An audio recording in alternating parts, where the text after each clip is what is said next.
Hey guys, it's Audra and welcome back to my channel.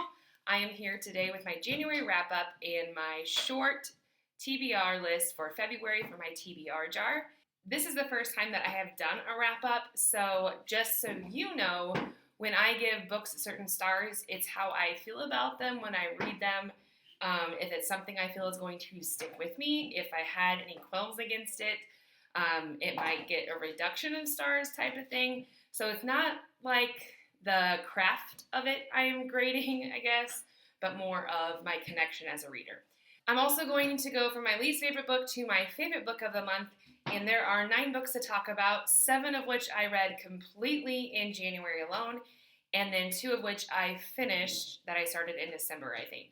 So we just need to get started, so here we go.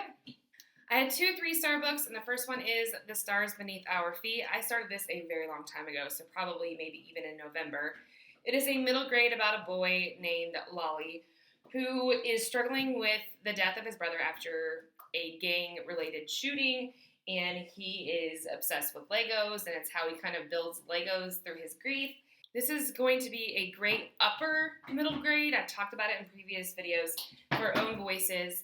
I think my problem with it was my fault that it took too long to read it, so it kind of lost the power behind it, and it just seemed kind of like drag on, and things kept being repeated. And so I gave it a 3 stars. But I think other people will still enjoy this if you're looking for a Own Voices diverse middle grade. My second 3-star book is not going to be the popular opinion, but I gave 3 stars to Beneath the Sugar Sky. I really like the Wayward Children series. I like the first book. I love the second book. And this was kind of just a letdown for me. So I guess the 3 stars is for my connection with the book. I was just disappointed and it wasn't up to the hype in my point of view. So basically these books are about a group of kids that have gone into other worlds and find doorways back to ours, and they feel like they aren't connected any longer with our world. So they go to this school for these wayward children. And this is just a novella of one of those characters after she is trying to find her mom, who has died before she was born, the kid was born. So that was kind of confusing, but then the land itself was more like Candyland instead of like the dark twistiness of all of it. And so I didn't really enjoy this as much as the other 2, but I'm definitely picking up any book that is in this series in the future because I really do enjoy them, but I hope they get better from here. My first 4-star read of the month was A Bridge Across the Ocean by Susan Mesner. And I started this in December with reading it with my mom, and then I finished it at the beginning of this month. I really loved the first, 9/10 of the story.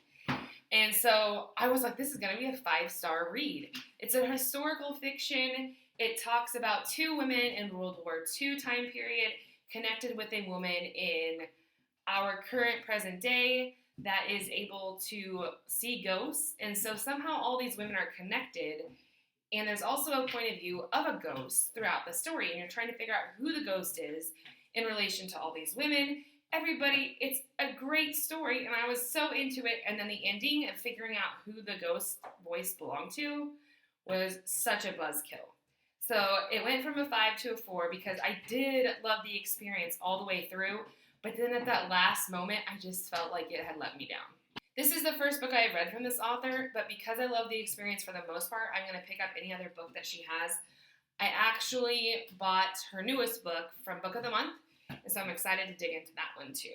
My next 4-star read of the month was What Was Mine by Helen Klein Ross. And this is about a woman named Lucy who takes a baby from a shopping cart in IKEA. The mom had basically walked away from the cart to take a phone call for work and forgot that her baby was in the cart. And so Lucy snags her and rationalizes why she could be a better mother than the mother that left the baby and walked away. And so it's the progression of 20 years of her life, the child's life, Lucy's life, and it was very good. There's a lot of commentary on the first half regarding fertility and adoption, grief, loss. There's also a lot of commentary about culture because the nanny of Mia, which is the daughter that was stolen, is from China, and she has left her own child behind to make a better life for him back home. And so there's just a lot of great conversations. And when it got halfway through, I felt like it sped up. Like all of a sudden, everything is solved. And I'm not going to give away any more than that because you just have to read the story. But the first half was a good build up, a lot of thinking of conversations of what could be had. This was our book club pick, so that's why I'm thinking that way. And then it was like, rush to the end and be done. So that's why I got a 4 instead of a 5. But this would be like it's not a thriller, but it could fit in that realm as a conservative thriller. Is that a thing? I don't know. But it was still a great read. My other 4-star read of the month was Wait Till Helen Comes by Mary Downing Hahn. This was a reread for me from when I was a child, and I gave it a 4 stars when I thought I was going to give it a 3. The first 3/4 of this book was so slow, like painfully slow, and I was just going to give it a 3 for nostalgia of rereading one of my childhood books.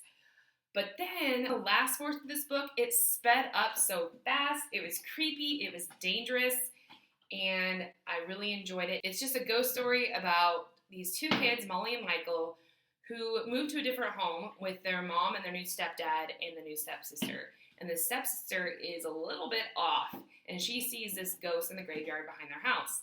And the stepsister does not like them, and so she says, well, you wait till Helen comes. Well, eventually, obviously, Helen comes. Not a spoiler, it's on the cover.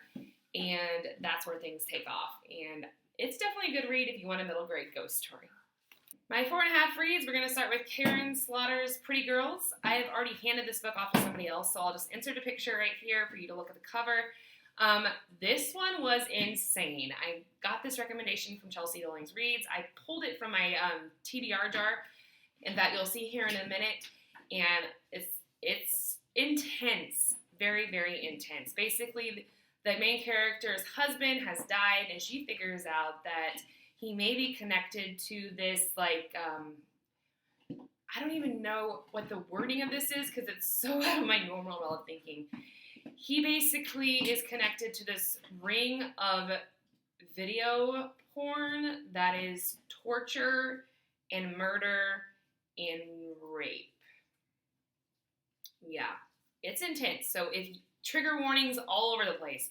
If you don't want any of those things, stay far away from this book. And so it was an interesting read of her trying to figure out who her husband is. And obviously some things were very, very graphic. It is the most graphic book I have read about torture ever. And so I don't know if I would read it again if I hadn't read it this month. It's definitely not a reread for me in the future. This book was crafted very well in like the way the woman is trying to figure out who her husband is, but then also reconnect with her sisters, including the one that was murdered like 20 years prior, and how maybe this is or is not connected to what's going on in her life now. It's insane. Like, it's still obviously, I'm trying to find the words for it.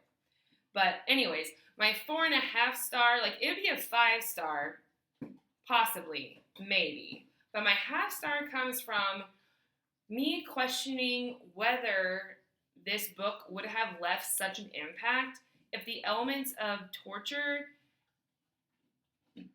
were not as strong. Like, would the plot and would the problem of trying to figure out who your husband is and what happened to your murdered sister, would that dissipate a little bit without the torture? I don't know. Obviously, the torture really screwed me up. So we will see if I read any more of her books in the future. But if you want a, like, thriller that's a little disgusting, go for it. If not, stay away. My next 4.5 star book was Thunderhead by Neal Shusterman. I love the first one, Scythe. So basically, this is just about a world that there's no longer war, famine, disease, and the only way to die is if a scythe comes to take you. This is the second book in the series, so I can't say a whole lot more because I don't want to ruin it for you. But it is amazing. Definitely pick it up if you like dystopia reads. I cannot recommend it enough. The half star came down just because I really wasn't a fan of some of the weapons they chose at the end of the story. That's all I'm going to say. I'm not going to go any further than that, but there was some things that just didn't seem right. Like, it didn't quite fit into the rest of the story. But that's my opinion. I would love to hear yours. I have 2 5-star reads of the month, and the first one goes to Neon Soul by Alexandra L. This is a collection of poetry about self-love and healing. This is the first poetry collection I have ever read, and it is hard to give stars to because poetry, this is a very personal exploration of writing, for sure. But I just connected with so many poems on this. Are all of these 5-star? No. But the ones that really hit me hard about grief and loss and survivorship were outstanding. It's a short one. I'm going to pick up anything else that she has out, and I think it's only one book, but I'm going to keep an eye on this author or on this poet, really, because this was so good. I'm definitely rereading it, annotating it throughout the whole year, throughout the couple years, whatever. I can't get enough of this one. And my last one is The Diviners by Liva Bray. Everybody has read this, so I'm not going to go too much into detail, but basically it's about our main character, Evie.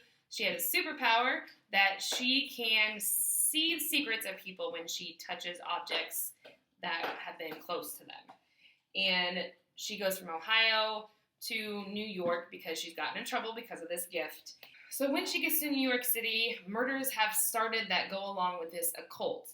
And she's able to use her gifts to figure out the murders, and then you become close to all these other characters that get involved in these murders. If you want to read this, definitely try to pick up the audiobook. I read it that way, and it was amazing.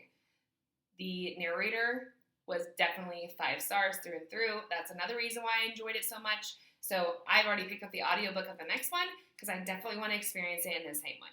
All right, the lighting has changed because I had to go to a meeting real quick, but now I am back.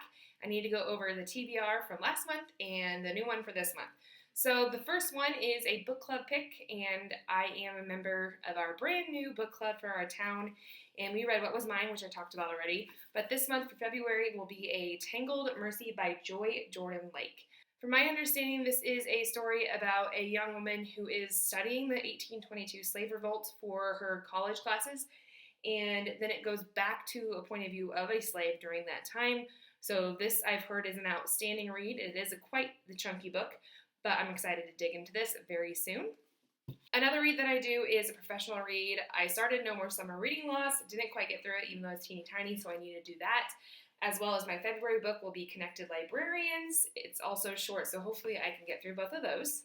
And then the jars come into play, and the first one is recommendations, and this one is reread, and then this one is from my TBR shelf.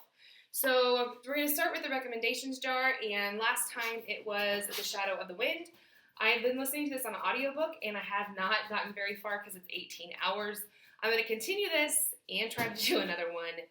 So hopefully you will see this in the February wrap-up, as well as, let's see what I pull.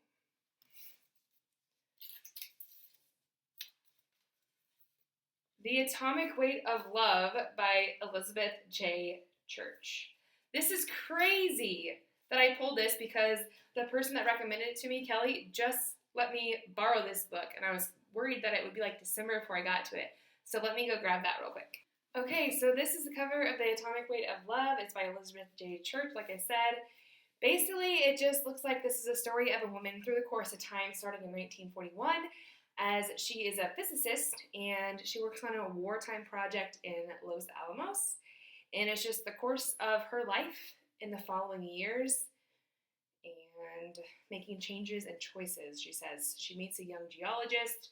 So I've just heard great things from Kelly about this one. She really enjoyed it, and I trust anything that Kelly recommends me. Kelly was a coworker of mine in my last school district, and she's also my Zumba instructor, so I love her so much. I actually saw her today at that meeting I was talking about, so I can't wait to read another one recommended by her. And the second jar is my reread jar. I started Second Glances last month, and once again, I'm about halfway through this because it is a lot lengthier than I anticipated, so hopefully you'll see that in my February wrap-up. But we're also going to add another one, so let's give it a whirl. That one was on top. Let's pick a different one. This one. Oh, there's two. We'll go with the one that's on the inside. I have no idea what it says. Sharp Objects by Gillian Flynn. Awesome. I don't have this, so I'll have to get it from the library. I love Gillian Flynn's dark, twisty writing, and this one was my favorite of hers, and so I'll definitely be picking that up. And the last one is from my TBR shelf, so we'll see what gets pulled out of here.